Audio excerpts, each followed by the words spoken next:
اعوذ باللہ من الشیطان الرجیم بسم اللہ الرحمن الرحیم۔ ناظرین، ہماری بات چل رہی ہے سورہ بقرہ کی آیت نمبر 155 اور 156 کے بارے میں، اور ہم پہنچے ہیں اولئک علیہم صلوات من ربہم ورحمہ۔ یہ سلسلہ ہمارا چلا ہے مصیبہ سے، کہ مصیبہ کی ڈیفینیشن کیا ہے، وہ قرآن کی روح سے ہم نے وہ کافی حد تک مکمل کر لی ہے۔ اس کے بعد قالوا انا للہ و انا الیہ راجعون پہ آئے تھے، اس کو بھی ہم نے کور کر لیا ہے۔ اب اس کے بعد ہے کہ جب ہم مصیبہ سے نکل کے مصیبہ کو کور کر لیا، سارا کچھ کر لیا، اس کے بعد ہم نے اللہ کی طرف رجوع کر لیا، اس کے بعد اللہ تعالیٰ کے جو انعامات ہیں اب ان کا ذکر ہو رہا ہے، ان پہ ہماری ڈسکشن چل رہی ہے۔ اس میں ہے اولئک علیہم صلوات من ربہم ورحمہ، کہ اللہ تعالیٰ کی طرف سے ان پہ رحمتیں، انعامات، داد و تحسین کیا کیا اترتی ہے، اس کو ہم نے کافی تفصیل سے پچھلی دفعہ ڈسکس کیا تھا۔ اور اس میں ہم نے یہ بھی ڈسکس کیا تھا کہ اللہ تعالیٰ کے احکامات کیا ہیں صلوات کے بارے میں۔ قرآن پاک میں اللہ تعالیٰ نے صلی علیہم کہہ کے تو یہ بتا دیا تھا ہمارے نبی علیہ الصلوۃ والسلام کو کہ کن کن لوگوں پہ آپ نے داد و تحسین بھجوانی ہے، کن کو اپریشیٹ کرنا ہے، کن کو قبولیت کا درجہ دینا ہے آپ نے۔ اور ولا تصلی کا لفظ استعمال کر کے فرما دیا تھا کہ ہاں جی، کن کو آپ نے نہیں داد و تحسین دینی ہے، کن کو اپریشیٹ نہیں کرنا ہے۔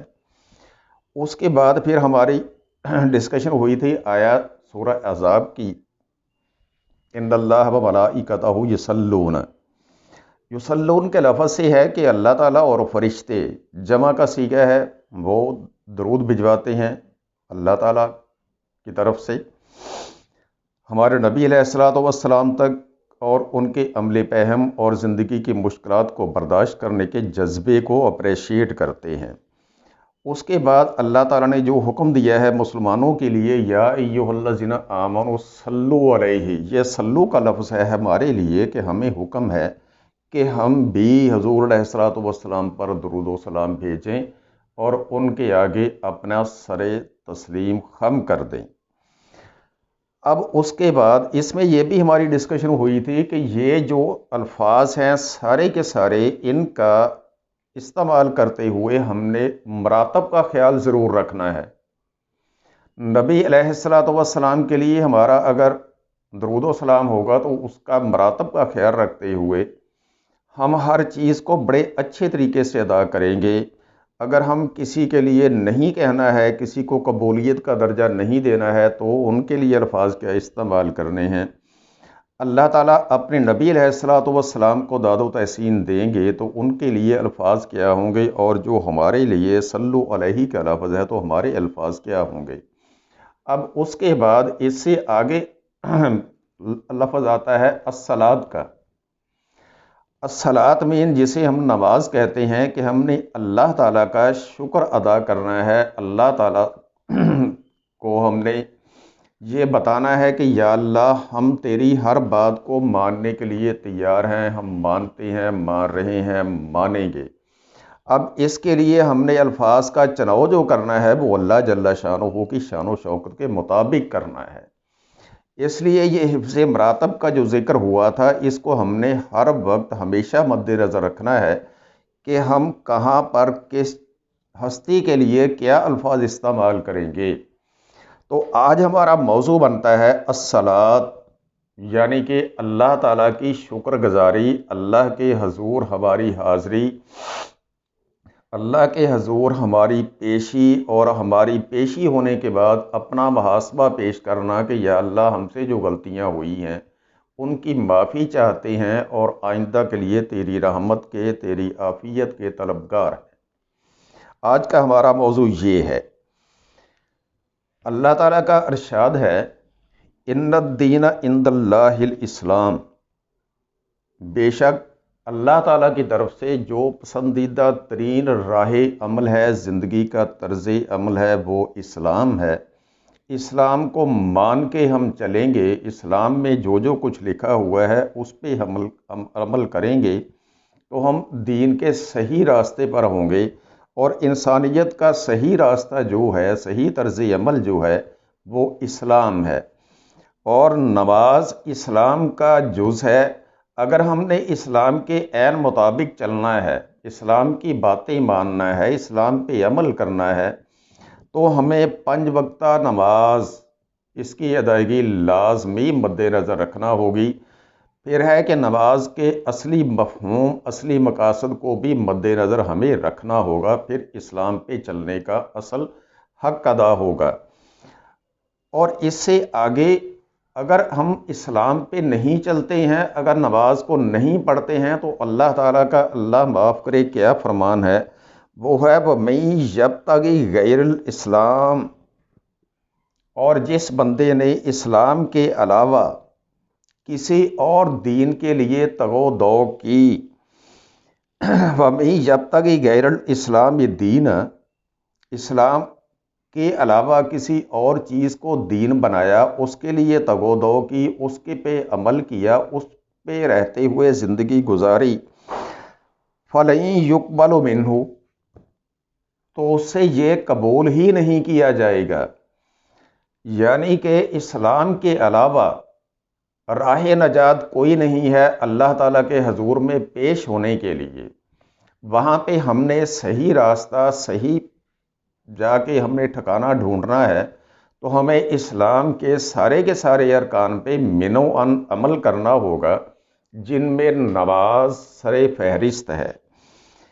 آگے اللہ تعالیٰ فرما رہے ہیں وَهُوَ فِي الْآخِرَةِ مِنَ الْخَاسِرِينَ، اور وہ لوگ جو اسلام کے علاوہ کسی اور دین کے مطابق زندگی گزاریں گے، ان کے لیے آخرت میں خسارہ ہی خسارہ ہے، گھاٹا ہی گھاٹا ہے۔ اب الصلاۃ ہم نے ادا کرنی ہے، ادا کر بھی رہے ہیں، اللہ تعالی ہمیں توفیق دے کہ اس کو صحیح طریقے سے ادا کریں۔ الصلاۃ ہمارے نبی علیہ الصلاۃ والسلام نے اپنی زندگی میں ادا کی ہے، اور میں نے پہلے بھی کہا تھا کہ ان صحابہ کی قسمت پہ رشک آتا ہے جنہوں نے ہمارے نبی علیہ الصلاۃ والسلام کی امامت میں نمازیں ادا کی ہیں۔ ان کی قسمت کیا تھی ہم سوچ ہی سکتے ہیں۔ اللہ کرم کرے، اللہ عافیت فرمائے۔ نماز کے بارے میں اللہ تعالیٰ کا فرمان ہے ان الصلاۃ کانت علی المؤمنین کتابا موقوتا، بے شک نماز مومنین پر فرض کر دی گئی ہے، اور فرض کی گئی ہے باقاعدہ وقت کے ساتھ، کہ وقت کے ساتھ، وقت کے حساب سے نماز پڑھنی ہے۔ یہ نہیں کرنا ہے کہ جب جی چاہے اٹھ کے پڑھ لی ہے، نہیں جی چاہا تو نہ پڑھی ہے، یہ تو غلط باتیں ہو جاتی ہے، اللہ تعالیٰ کے فرمان کے خلاف ہے۔ لہٰذا ہمیں کتاب موقوتہ کو مد نظر رکھتے ہوئے نماز کو پڑھنا چاہیے۔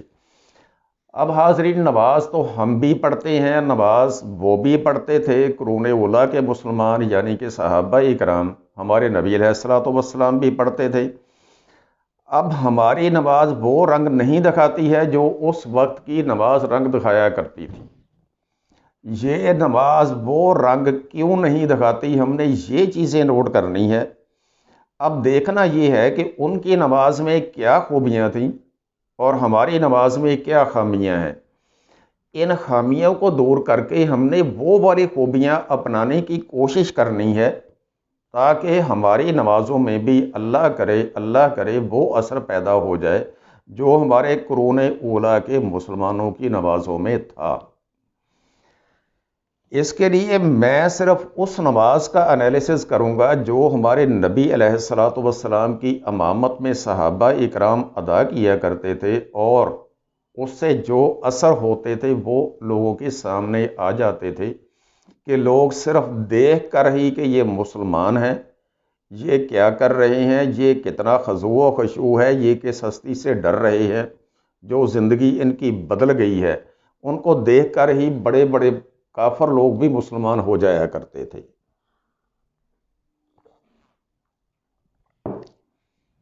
اب اس نماز کا انالیسز کرتے ہیں۔ اس الصلاۃ کے 5 وقتہ قیام میں باہمی محبت کی لہریں موجزن تھیں۔ یہ میں اس نماز کی بات کر رہا ہوں۔ اس نماز میں اللہ کی بادشاہی کا مشترکہ اقرار اور اللہ کی غلامی کا مشترکہ اعلان تھا۔ ان ساری چیزوں کو سوچ کے ہم نے اپنا لیلے سے ساتھ ساتھ کرنا ہے کہ ان میں خوبیاں کیا تھیں، ہم میں خامیاں کیا ہیں۔ اس نماز میں ہر دل کی دوسرے دل سے سچی رسم و راہ تھی۔ ہم نے یہی چیز اپنے میں پیدا کرنی ہے۔ اس نماز میں خوف الہی کی مشترکہ لرزشیں اور نیاز مندی کی مشترکہ خلشیں تھیں۔ اب یہ دونوں چیزیں کس چیز کی غماز تھیں؟ اللہ تعالیٰ کا فرمان ہے وَدْعُوهُ خَوْفًا وَطَمَعًا۔ اپنے خوف کی تعریف ہم نے بہت تفصیل سے کر دی ہے، کے اندر خوف کی تفصیل ہم نے ساری کی ساری بیان کر دی ہے۔ اللہ تعالیٰ کا فرمان ہے کہ بے شک آپ خوف کی کیسی بھی حالت میں گرفتار ہو جاؤ، پکارنا صرف اللہ ہی کو ہے۔ وَطَمَعًا، یہ طمع کا لفظ ہے، اس کو ہم نے اس طرح سے کرنا ہے کہ اگر ہم نے اللہ تعالیٰ سے کچھ مانگنا ہے، ہم نے کوئی رحمتیں مانگنی ہے، ہم نے بخشش مانگنی ہے، ہم نے کوئی دنیا مانگنی ہے، دین مانگنا ہے، آخرت مانگنی ہے، تو بھی ہم نے اللہ ہی کو پکارنا ہے۔ ان ہستیوں کی نماز میں اللہ ہی کو پکارا جاتا تھا اور وہ اللہ کے علاوہ کسی دوئی کے نقش کی پوجا نہیں کرتے تھے۔ یہی وجہ تھی کہ ان کی نمازوں میں اثر موجود تھا۔ اِنَّ رحمت اللہ قریب من المحسنین۔ جب ان لوگوں میں یہ خوبیاں تھیں، یہ ساری خوبیاں وہ ہیں جن کو دیکھ کر ہر بندہ یہ کہہ سکتا ہے کہ ان کے اعمال بڑے احسن ہیں۔ یہ عامل صالحات کے زمرے میں آتے ہیں جو ان کی خوبیاں ہیں۔ اِنَّ رحمت اللہ قریب من المحسنین، بے شک اللہ تعالیٰ کی رحمت عمل احسن کرنے والے لوگوں کے بہت قریب ہے۔ اب اللہ ہی کو پکارنا، اللہ سے ڈرنا، دنیا کا خوف ہو، دنیا کا ڈر ہو، جو مرضی ہو، اللہ ہی کو پکارنا، اللہ ہی سے رحمتیں طلب کرنا، اللہ ہی سے سب کچھ طلب کرنا، یہ چیز اس چیز کی غماز ہے کہ ہم احسن اعمال کر رہے ہیں اور اللہ تعالیٰ ہمیں تسلی دے رہا ہے، ہمیں یہ شورٹی دے رہا ہے اللہ تعالیٰ کہ اگر ان اعمال پہ چلو گے تو میری رحمت آپ کے بہت زیادہ قریب ہے۔ اس نماز میں ہم آہنگ دلوں کی طبعی ہم رنگی اور ہم غرض انسانوں کی فطری یکجہتی تھی۔ اس نماز میں یک منوموں کا باہمی انس و اجلاس اور ہم انعاموں کا باہمی ربط و اختلاط موجود تھا۔ ہم نے بھی یہی چیزیں ساری کی ساری پیدا کرنی ہے تاکہ نماز کے اس اثر کے اہل ہو جائیں۔ اس میں ایک امیر کی عملی اطاعت، ایک امام کے پیچھے نماز پڑھنا، ایک عرض اور ایک غرض تھی، ایک کی پیشوائی اور سب کی اقتدا، ایک کے عرض حال اور سب کے سکوت کا سچا سما باندھ دیا جاتا تھا۔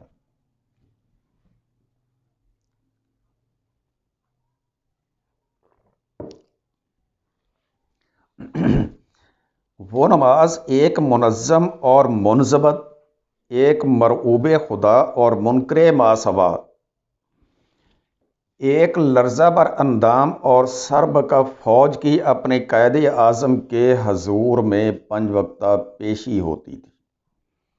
اب اللہ تعالیٰ کے حضور میں جانا، وہاں پہ اپنا احتساب پیش کرنا، اللہ کے سامنے پچھلے گناہوں کی معافی مانگنی اور اگلے اچھے کام کے لیے، آسن اعمال کے لیے دعا کرنا، یہ اس نماز کا حصہ ہوتا تھا۔ اس نماز میں عصیاں کار، خود پسند، تفرقہ ایجاد اور مختلف نواز انسان کو 5 وقت ایک کی قیادت اور سب کی پیروی، ایک کے اقدام اور سب کے اتباع، ایک کی خدائی اور سب کی عبودیت کا عملی درس دیا جاتا تھا۔ یہ جماعت کے خارجی نظم و نسق، باہمی ضبط، ظاہری مساوات، وحدت خدا اور وحدت ایمان کی سچی اور محرک تصویر ہوتی تھی۔ ادنا و اعلیٰ شاہ و گدا کی تمیز عمدن اور عملاً اٹھا دی گئی تھی۔ یہ اس نماز کی خوبیاں ہیں جو ان لوگوں میں موجود تھیں۔ الصلاۃ کی صف بندی، نماز کے درمیان میں نماز سے پہلے جو تسبیح صفوف کیا جاتا ہے، صفوں کو سیدھا کیا جاتا ہے، یہ اس کا ذکر ہے، اور صفوں کے سیدھے پنے پیشگاہ خدا بندی کا ضبط ادب، مساوات کا بامی احساس اور قرب و ہم آہنگی کی عصبیت پیدا کر دی تھی۔ مسجد میں جماعت کے بے تکلف قیام نے مسکینان فقر و افلاس کو صدر نشینان جاہ و حشم کے ساتھ ایک قطار میں کھڑا کر کے عملاً ایک کر دیا تھا۔ الصلاۃ کے وضو میں احکم الحاکمین کی پیشی کا اہتمام تھا۔ جسم کی پاکیزگی اور لباس کی تطہیر کا کما حق و اہتمام موجود تھا۔ ظاہر کی صفائی تھی اور خوف و پریشان حالی کا سما چھایا ہوا تھا، اس لیے کہ رب ذوالجلال کے سامنے پیش ہونا ہے۔ سورہ مدثر کی آیات ہیں وَرَبَّكَ فَكَبِّرْ وَثِيَابَكَ فَطَهِّرْ وَالرُّجْزَ فَاهْجُرْ۔ اب اس میں چیزیں آتی ہیں کہ بدن کی صفائی، کپڑوں کی صفائی، بہترین اویلیبل جو آپ کو کپڑے ہوں ان کو پہننا، کیونکہ ہم نے مسجد میں جانا ہے، حاکم الحاکمین کے سامنے پیش ہونا ہے۔ یہ سارا اہتمام کر کے وضو کر کے پھر ہم نے گھر سے چلنا ہے اور پھر جا کے ہم نے اپنے رب کی بڑائی بیان کرنی ہے۔ اب وضو کے معاملے میں تھوڑی سی میں ایک عرض کرتا چلوں کہ اگر قرون اولیٰ کو دیکھا جائے، اس وقت وضو کا اہتمام مسجدوں میں نہیں ہوتا تھا۔ آج کل یہ چیز ہے کہ ہم جا رہے ہیں، سگریٹ بھی پیتے جا رہے ہیں، گپے بھی لگاتے جا رہے ہیں، دنیا کی باتیں بھی کرتے جا رہے ہیں، چغلیاں بھی کرتے جا رہے ہیں، جا کے مسجد کے دروازے پہ سوچتے ہیں ہم نے نماز پڑھنی ہے، جبکہ اصل نماز کا اہتمام جو ہے یہ اس وقت ہوتا تھا کہ ہر نمازی گھر سے تیار ہو کے جسم کی صفائی کر کے، کپڑوں کی صفائی کر کے، انتہا درجے کے خوش اسلوبی کے ساتھ مسجد کی طرف گھر سے رواں ہوتا تھا اور ہر قدم پہ اللہ کا ذکر کرتا تھا، اور اللہ ہر قدم پہ اس انسان کو صلہ دیا کرتا تھا۔ اور یہی وہ صلہ ہے جس سے ہم محروم ہو گئے ہیں۔ ہم نے غلطیاں خود کی ہیں اپنی آسانی کے لیے۔ وہ غلطیاں کیا ہیں کہ ہر مسجد میں ہم نے استنجا خانے بنا دیے ہیں، ہر مسجد میں وضو کرنے کا اہتمام کر دیا ہے بڑے وسیع و عریض پیمانے پہ۔ نیت ہماری ٹھیک ہے، میں غلط نہیں کہتا، لیکن اس نیت کا جو ہمیں نقصان ہو رہا ہے وہ ہم نے کبھی نہیں سوچا۔ مسجد کے ساتھ اٹیچ استنجا خانے یا جنہیں واش روم کہتے ہیں وہ، یا وہاں وضو کرنے کا اہتمام صرف اور صرف مسافروں کے لیے ہونا چاہیے، جن کا آس پاس گھر نہیں ہے، دور سے آئے ہیں، راہ چلتے ہوئے اس مسجد میں نماز پڑھنے لگ گئے ہیں، صرف ان کے لیے ہونا چاہیے۔ جو اس محلے کے لوگ ہیں، نزدیک رہنے والے لوگ ہیں، آس پاس سے آنے والے لوگ ہیں، ہر بندہ اپنے گھر سے نماز پڑھ کے آئے، اپنے گھر سے وضو کر کے آئے، اور سنت کے عین مطابق نماز سے پہلے کی نفلی عبادت جو ہے، سنتیں جنہیں کہتے ہیں، وہ گھر سے پڑھ کر چلے، اور راستے میں آتے ہوئے اللہ کا ذکر کرے۔ پھر دیکھنا کہ یہ ذہن کس حد تک اللہ تعالیٰ کی طرف رجوع ہوتا ہے، نماز میں کتنا اثر پیدا ہوتا ہے، یہ چیزیں ہمیں مد نظر رکھنا چاہیے۔ اللہ تعالیٰ کا فرمان ہے سورہ اعراف میں وَأَقِیمُوا وُجُوهَکُمْ عِنْدَ کُلِّ مَسْجِدٍ وَادْعُوهُ مُخْلِصِینَ لَهُ الدِّینَ۔ اپنے چہرے، اپنے رخ ہر سجدے میں مکمل طور پہ اللہ تعالیٰ کی طرف متوجہ ہونا چاہیے۔ جب ہم نے اپنا رخ فزیکلی اللہ تعالیٰ کی طرف کر لیا ہے، اس سے پہلے ہمیں اپنا ذہن، اپنا دل اللہ تعالیٰ کی طرف موڑنا ہے۔ اللہ تعالیٰ کی طرف 100% ہمارا دھیان ہونا چاہیے، اور یہ دھیان کس وقت آتا ہے؟ جب ہم گھر سے وضو کر کے چلتے ہیں، گھر میں سنتیں پڑھتے ہیں، ذہن کو تیار وہاں پہ کر لیتے ہیں نماز پڑھنے کے لیے، احکم الحاکمین کے ہاں پیشی کے لیے ہم تیار کر لیتے ہیں، اور پھر راستے میں آتے ہوئے اللہ تعالیٰ کی تکبیر، اللہ کی بڑائی بیان کرتے آتے ہیں، ہمارے دل موم ہوتے جاتے ہیں، شیطان ہم سے دور بھاگتا جاتا ہے۔ اور جب شیطان دور بھاگ جائے گا، دل ہمارے موم ہو جائیں گے، ذہن ہمارے 100% اللہ تعالیٰ کی بڑائی بیان کرنے کے لیے تیار ہوں گے، تو اس میں نماز کا اصل مزہ، اصل اثر پیدا ہوگا۔ اسی لیے ہے کہ وَدْعُوهُ مُخْلِصِينَ لَهُ الدِّينَ، اللہ تعالیٰ کو پکارنا ہے، جب اللہ کی راہ پہ چلنا ہے تو پھر مخلص ہو کے چلنا ہے، مخلص ہو کے اللہ کو پکارنا ہے، صرف ایک کارروائی پوری نہیں کر دینی ہے۔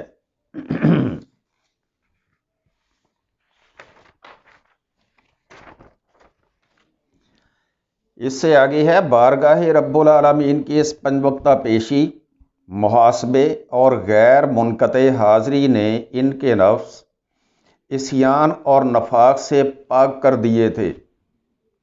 مکہ کے لوگ بھی ہماری طرح سے لڑائی کے شوقین تھے، چغلیوں کے شوقین تھے، ایک دوسرے کی تصحیح کرنے کے شوقین تھے، ہجو گوئی کے بڑے ماہر تھے وہ لوگ، اور لڑائیاں کرنے کے بڑے شوقین تھے، دشمنیاں پالنا ان کا شیوا تھا۔ ان لوگوں کو ہمارے نبی علیہ السلام نے عصیان اور نفاق سے پاک کر کے اتفاق میں ڈال دیا تھا، اور ان کے دلوں کے درمیان محبت پیدا کر دی تھی۔ یہ اللہ تعالیٰ کے سورہ عنکبوت کے بیان کے عین مطابق ہے۔ وہ کیا بیان ہے؟ اللہ تعالیٰ کا بیان ہے، ان الصلاۃ تنہی عن الفحشاء والمنکر، بے شک نماز فحش بے حیائی کے کاموں سے اور شیطانی کاموں سے روکتی ہے۔ حاضرین، اس آیت پہ میں آج کا لیکچر بس کرتا ہوں۔ اس کی وجہ یہ ہے کہ یہ آیت بذات خود نماز کے مفہوم کو بیان کرنے کے لیے بہت تفصیل طلب چیز ہے۔ آئندہ لیکچر میں یہیں سے شروع کروں گا، اور اس سے پہلے آپ کے لیے ایک اقبال کا شعر میں عرض کر دوں۔ اقبال کی بھی یہی خواہش تھی کہ نماز کے ذریعے اللہ تعالیٰ کے احکامات کی تعمیل کے ذریعے شاید وہی سما بند جائے جو کہ اس وقت ہوتا تھا۔ اقبال کا زبور عجم کا ایک شعر ہے، اہ کے زمن فزودہ گرمیے آہو نالارا، زندہ کن اصدائے من خاک 1000 سالارا۔ خواہش میری بھی یہی ہے کہ ہزاروں سال پہلے کی خاک اگر اس بدن میں زندہ ہو جائے تو ہم دنیا کا نقشہ بدل سکتے ہیں، ہم مشکلات سے بھی نکل سکتے ہیں، ہم دوسروں کے دست نگر ہونے سے بھی بچ سکتے ہیں۔ اللہ تعالی ہمیں ان سب چیزوں پہ عمل کرنے کی توفیق عطا فرمائے، آمین یا رب العالمین۔